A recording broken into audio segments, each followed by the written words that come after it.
Prof. Binsar, sebenarnya sebagai hoki kalau dari sudut pandang Mas Reza ada opsi. Masih berpikir secara nasional, tidak naik pitam ya indikasinya ya Mas Reza ya. Sehingga dia harusnya tahu dan bisa mengukur apakah ini akan berdampak fatal atau tidak. Prof. Binsar dari sudut pandang hukum. Baik, terima kasih Mas Andrew. Saya sudah mendengar, mencermati semua tadi dari rekan-rekan narasumber. Tapi yang menggelitik sebelum saya masuk kepada analisis saya sambung dulu yang dikatakan oleh Pak Nasrullah tadi terkait dengan apa yang sangat menggelitik ya. Sekarang saya korelasikan bagaimana kalau seorang polisi menembak seorang penjamret. Tapi sebelumnya polisi ini sudah 3 kali sesuai protap ya menembakkan ke udara, tetap kabur. Memberi peringatan. Ambil peringatan, tapi kabur juga akhirnya ditembak kakinya. Ya, lalu kena dan seketika itu meninggal dunia. Apakah polisi itu juga akan dijadikan apakah salah satu pelanggaran HAM kah? Atau bisa dijadikan terdakwa kah? Ini menjadi satu catatan dalam demokrasi kita ini. Selanjutnya Pak Indragiri tadi terkait dengan penjelasannya saya hubungkan lagi. Bagaimana kalau penjamret misalnya membawa pisau? Dia semuanya pasti sudah siap ya membawa senjata.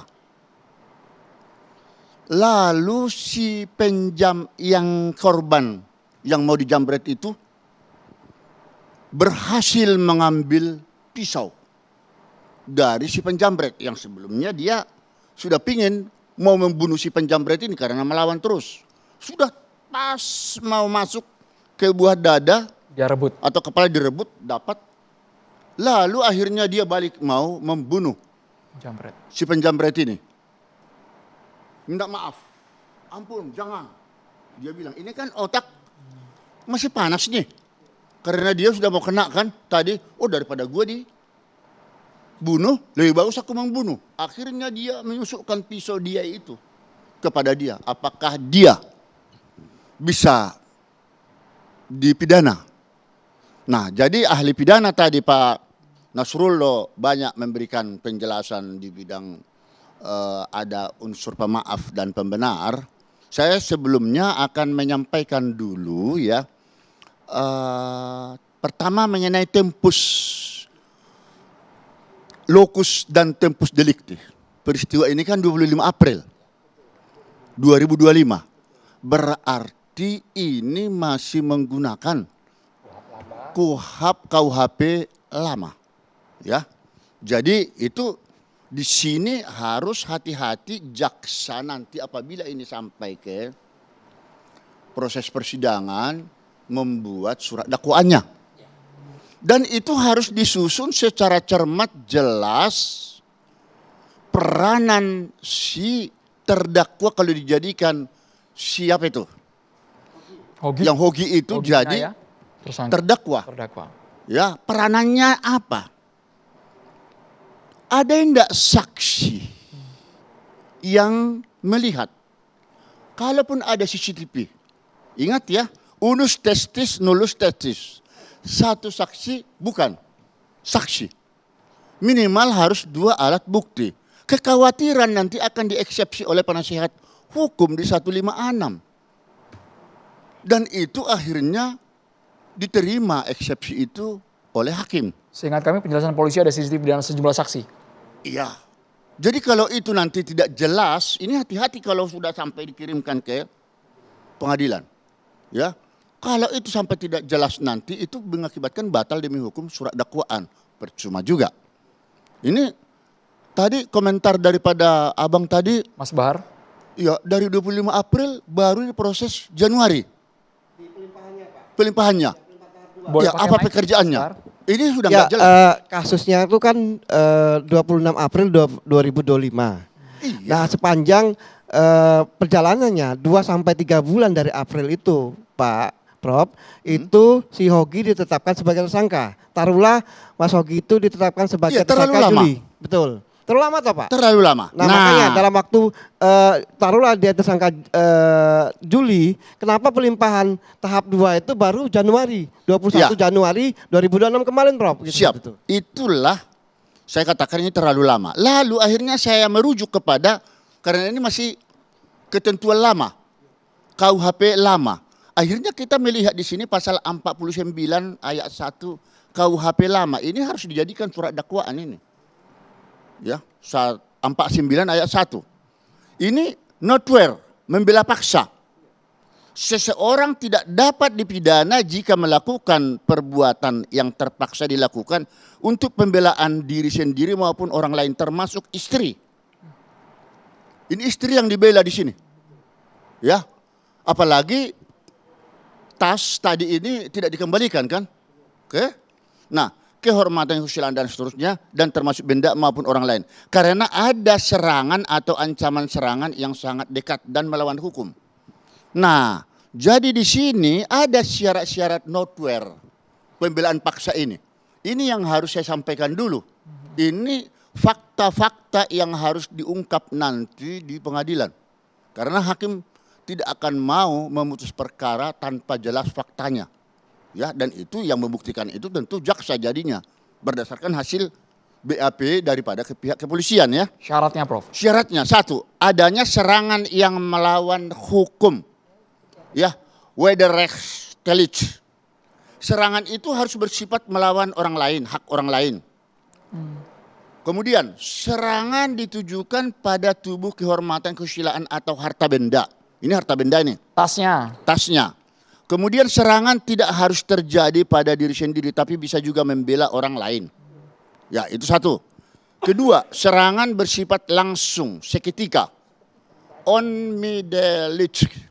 Ya, onmiddellijk. Ada ancaman serangan yang sangat dekat. Atau serangan sudah dimulai, namun belum berakhir. Lalu antara serangan dan pembelaan tidak ada jarak waktu yang lama. Ini nggak boleh jaraknya lama. Ini sudah lama lagi prosesnya itu ya. Nah, ya, kejadian. Maaf, saya teruskan. Ya, baik. Kemudian jika serangan sudah selesai, maka tindakan balasan tidak lagi dianggap sebagai notwear. Melainkan itu balas dendam, jadi tidak termasuk ya. Lalu pembelaan sangat diperlukan. Notjekkelijk. Ini pembelaan adalah jalan terakhir yang bisa dilakukan karena tidak ada jalan lain yang lebih aman. Nah, ini pembelaan yang dilakukan oleh si suami itu jalan terakhir untuk mengambil kembali benda yang sudah dirampas tadi, ya. Kemudian 4, adanya kepentingan yang dilindungi. Yang dilindungi siapa? Istri. Kehormatan daripada istri sendiri. Untung saja ini bukan perkosaan, ya. Kemudian harta benda sendiri atau orang lain yang dilindungi itu. Lalu ada di sini asas subsidiaritas, keharusan. Pembelaan tersebut harus menjadi satu-satunya jalan keluar yang mungkin harus diambil. Nah, dalam hal ini si suami tadi satu-satunya jalan memang harus memepet atau menyenggol si penjamret ini, terlepas dia mau tertabrak atau mau meninggal dunia, ya tidak menjadi persoalan. Soal kalkulasi yang disebutkan Mas Reza tadi, Prof Binsar, bahwa harusnya punya opsi untuk apakah ini akan betul-betul menabrak dan sampai akhirnya meninggal dunia. Ini tidak ada sama sekali niatan dia mau membunuhnya atau mau menabrak habis-habisan, karena dia tidak mau minta maaf, dia tidak mau berhenti. Kan itu makanya saya katakan tadi, bagaimana kalau polisi selalu kabur, sudah diingatkan, ditembak tuh ya. Jadi nggak ada masalah. Nah, terkait dengan itulah ya, jika penetapan terdakwa ini tersangka masih ya? Masih tersangka? Iya.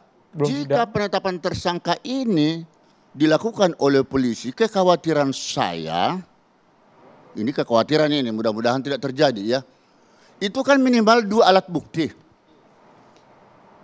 Kemudian kalaupun ini sampai ke pengadilan, kalau diberlakukan misalnya pasal 33 dan 34 KUHP yang baru, ya, ini pasti ada unsur pemaaf dan pembenar dan tidak akan dijatuhi pidana. Jadi lebih bagus di sini berpikir 2 kali lipat aparat penegak hukum khususnya pihak kepolisian dan kejaksaan agar ini jangan sampai dilakukan penahanan, sudah jelas ya nggak ditahan ya. Kemudian ini supaya jangan dibuat tersangka. Ya.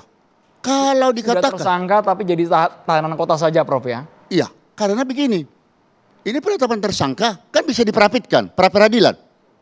Bahayanya di situ nanti. Polisi jadi malu lagi padahal tujuan dia kan mau membuat supaya benar-benar ini perkara tuntas selesai. Ini kan mau mencari keadilan.